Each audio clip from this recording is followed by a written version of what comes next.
નમસ્કાર વહાલા વિદ્યાર્થી મિત્રો, આ યુટ્યુબ ચેનલની અંદર તમારું હાર્દિક સ્વાગત છે. મિત્રો, જો તમે હજી ચેનલને લાઇક, શેર અને સબસ્ક્રાઇબ ન કર્યું હોય તો ફટાફટ તમે ચેનલને લાઇક, શેર અને સબસ્ક્રાઇબ કરી લો, જેથી તમને અવારનવાર આવા પ્રકારના વિડીયો જોવા મળે. મિત્રો, આ ચેનલની અંદર ભવિષ્યમાં ઘણા બધા એવા વિડીયો છે જે તમે કોઈ દિવસ નહીં જોયા હશે. તમને ઘણી બધી એવી પ્રકારની માહિતી આપવામાં આવશે જે માહિતી તમને એવી કોઈ જગ્યાએથી મળી ન હોય. તો એટલા માટે તમે પ્લીઝ ચેનલને લાઇક, શેર અને સબસ્ક્રાઇબ કરી લો. તો મિત્રો, આપણે પ્રકરણ 3ના વિભાગ બી ના દાખલા સોલ્યુશન કરી લઈએ. બરાબર? તો જો પેલો દાખલો આપેલો છે કે સુરેખ સમીકરણ યુગ્મ x વત્તા 2y બરાબર 10, 2x માઇનસ 3y બરાબર 12 સુસંગત છે કે સુસંગત નથી તે નક્કી કરો. વળી સમીકરણોને દર્શાવતી રેખાઓનો પ્રકાર પણ જણાવો. બરાબર મિત્રો? તો મિત્રો, આપણને સમીકરણ આપેલા છે કે x વત્તા 2y બરાબર 10. બીજું સમીકરણ તમને શું આપેલું છે? 2x માઇનસ 3y બરાબર 12 આપેલું છે. બરાબર મિત્રો? તો મિત્રો, અહીંયા જે પણ સહગુણક હશે એ તમારા શું હશે? a1 હશે. આ તમારું શું છે? b1. આ શું છે? તમારું c1. સહગુણકની વાત કરું છું મિત્રો. અહીંયા તમારું a2, b2 અને આ તમારું c2. તો આપણે જોઈએ કે a1 ના છેદમાં a2 કેટલા આપેલા છે? તો a1 છે આપણું 1, a2 છે 2. એવી રીતે આપણે જોઈએ b1 ના છેદમાં b2 કેટલા આપેલા છે? તો 2 ના છેદમાં -3 આપેલું છે. c1 ના છેદમાં c2 કેટલા આપેલા છે મિત્રો? તો કે 10 ના છેદમાં 12 આપેલું છે. અને કદાચ આપણે છેદ ઉડાવીએ તો શું આવશે? 5 દુ 10 અને 6 દુ 12. બે ઉડી ગયા છે એટલે શું આવશે? 5 ના છેદમાં 6 મળશે. તો મિત્રો, તમે જોઈ શકો છો કે a1 ના છેદમાં a2 આ બે એટલે કે નોટ ઇક્વલ ટુ b1 ના છેદમાં b2, એટલે કે આ બે સરખા નથી. તો મિત્રો, જ્યારે સરખા ન હોય ત્યારે આપણે રેખાનો પ્રકાર કેવો મળશે? તો કે ત્યારે રેખાઓ છેદતી રેખાઓ મળશે. કેવી રેખાઓ મળશે? છેદતી રેખાઓ. બરાબર? આ શરત છે a1 ના છેદમાં a2 not equal to b1 ના છેદમાં b2. તો જ્યારે આવો જવાબ આવશે ત્યારે આપણને છેદતી રેખાઓ મળશે. તો મિત્રો, આપણે વ્યાખ્યા છે કે જે કોઈ સમીકરણનો કોઈ પણ ઉકેલ ન હોય તો તે સમીકરણ કેવું છે? સુસંગત નથી. જ્યારે એને ઉકેલ હોય ત્યારે કેવું કહેવાશે? સુસંગત છે. તો આને છેદતી રેખા છે, બરાબર, એને એક ઉકેલ હોય છે, માટે કેવું છે? સુસંગત છે. બરાબર મિત્રો? દાખલા નંબર 2 વિશે વાત કરીએ આપણે. તો જો દાખલા નંબર 2 ની અંદર આપણે શું કીધું છે કે નીચેના સુરેખ સમીકરણ યુગ્મ સુસંગત છે કે સુસંગત નથી તે ગુણોત્તર a1 ના છેદમાં a2, b1 ના છેદમાં b2 અને c1 ના છેદમાં c2 ની કિંમત પરથી નક્કી કરો. બરાબર મિત્રો? આ તમારું a1, b1, c1, a2, b2 અને c2. બરાબર? શરત અનુસાર નક્કી કરવાનું છે. તો જો a1 ના છેદમાં a2 કેટલા આપ્યા છે? 3 ના છેદમાં 2.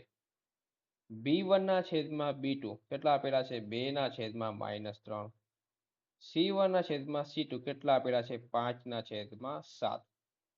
બરાબર મિત્રો? તો જો આપણે શરત અનુસાર જઈએ તો તમને ખબર પડશે કે a1 ના છેદમાં a2 a અને b1 ના છેદમાં b2 એ બે સરખા નથી. બરાબર મિત્રો? સરખા નથી તો મતલબ એનો ઉકેલ કેવો થશે? તો કે એનો ઉકેલ થશે સુસંગત. કેવો થશે? સુસંગત. કેમ કે આ છેદતી રેખાઓની શરત છે. છેદતી રેખાઓ કેવી હોય? સુસંગત હોય છે. બરાબર મિત્રો? છેદતી રેખાઓ કેવી છે? સુસંગત છે. આપણો જવાબ મળી ગયો. સમીકરણ કેવું છે? સુસંગત છે. બરાબર? આપણે ત્રીજો દાખલો જોઈએ. જો સુરેખ સમીકરણ યુગ્મ 2x માઇનસ 3y બરાબર 12, 6x વત્તા ky બરાબર 36 અસંખ્ય ઉકેલ મળે તો k ની કિંમત શોધો. પેલા આપણે સમીકરણ લખી નાખીએ. 2x માઇનસ 3y બરાબર 12. એ લખી નાખો 6x વત્તા ky બરાબર 36. તો જો આ તમારું a1, આ તમારું b1, આ તમારું c1, a2, b2, આ તમારું c2. તમને શું કીધું છે મિત્રો? તો તમને એમ કીધું કે અસંખ્ય ઉકેલ હોય. અસંખ્ય ઉકેલ એટલે શું હશે મિત્રો? તો મિત્રો એની શરત છે કે a1 ના છેદમાં a2 બરાબર b1 ના છેદમાં b2 બરાબર શું હશે c1 ના છેદમાં c2. આ અસંખ્ય ઉકેલ મળે એની શરત છે. બરાબર? તો જો મિત્રો, તો અહીંયા આપણને શું કીધું છે? k ની કિંમત આપણને શોધવાની છે. તો જો અહીંયા 2 ના છેદમાં હું કેટલા મૂકીશ? 6 મૂકીશ, કેમ કે a2 ની કિંમત લઈ છે. બરાબર b1 ના છેદમાં b2 ની કિંમત કેટલી છે? તો -3 ના છેદમાં k છે. અહીંયા ચોથાની કિંમતમાં લખવાની જરૂર નથી. બરાબર? તો જો મિત્રો, આ k છે આપણે ચોકડી ગુણાકાર કરશું તો શું આવશે? 2k બરાબર -18. આ 2 છે એ ક્યારે ગુણાકારમાં સામે છે તો ભાગાકારમાં શું આવશે? -18 ના છેદમાં 2.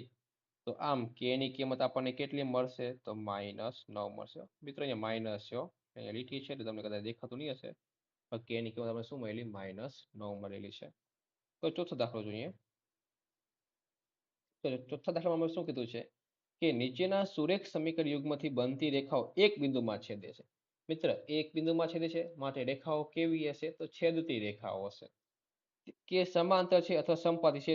સોરી, આમાં આગળ કીધું છે રેખાઓ એક બિંદુમાં છેદે છે કે સમાંતર છે અથવા સમપાતી છે તેમ a1 ના છેદમાં a2, b1 ના છેદમાં b2 અને c1 ના છેદમાં c2 ગુણોત્તરથી તુલના કરી નક્કી કરો. એટલે કે આપણને નક્કી કરવાનું છે કે છેદતી રેખા છે, સમપાતી રેખા છે કે સમાંતર રેખાઓ છે. બરાબર? તુલના કરીને આપણને કહેવાનું છે. તો જો અહીંયા 5x -4y બરાબર બરાબર 8. મારા બોલે -8 હો. +8 છે. આ +8 આવવા જાય કેવા થઈ માઇનસ થઈ જાય. આ તમારો એક 7x વત્તા 6y બરાબર સામે થઈ જાય તો કેવા થઈ જશે? પ્લસ થઈ જશે 9. હવે જો, આ તમારું a1, આ તમારું b1, આ તમારું c1, a2, b2 ને c2 તમારે નક્કી કરવાનું છે. તો કે જો a1 ના છેદમાં આપણે a2 લઈ લઈએ તો કેટલી કિંમત મળશે? 5 ના છેદમાં 7 મળશે. b1 ના છેદમાં b2 લઈ લઈએ તો આપણે શું મળશે? -4 ના છેદમાં 6 એટલે કે -2 ના છેદમાં 3 મળ્યું. c1 ના છેદમાં c2 શું કિંમત મળશે? -8 ના છેદમાં 9 મળ્યું.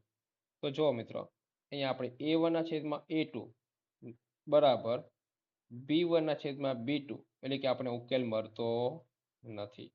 તો આ એનો મતલબ શું થશે કે આપણી રેખાઓ કેવી છે? છેદતી રેખાઓ છે. કેવી રેખાઓ છે? છેદતી રેખાઓ છે. બરાબર? હવે જોઈએ દાખલા નંબર 5. જો સુરેખ સમીકરણ યુગ્મ x 4y બરાબર 10 છે. x 4y બરાબર 10 છે.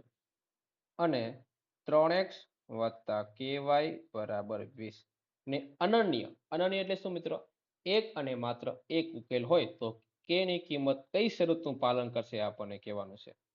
બરાબર મિત્રો? તો આ જો a1, આ તમારું b1, આ તમારું c1,